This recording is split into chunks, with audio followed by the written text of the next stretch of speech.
Today we have to tackle a new challenge and we have to create a function that returns the quarter of the year. The input argument will be the month of the year given as an integer from 1 till 12, and we have to return to which quarter of the year it belongs. Here we are.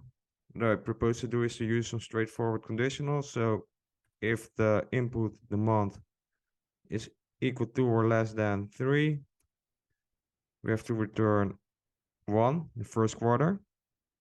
Let's copy this. And let's change this to 6. So all the months between the 4th and the 6th one will return the second quarter. And let's change this to 9. And that basically means that the months 7, 8, and 9 will return the third quarter. And in all the other cases, we can return the fourth quarter.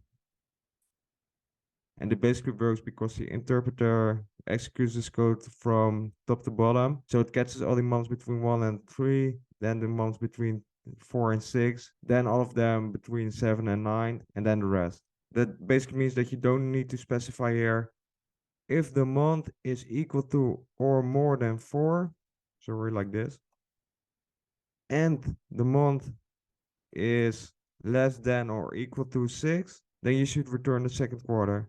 Of course, it is more clear to an outsider what you're doing, but it's not really necessary for the execution of the code. So let's try this. Test. And there we go.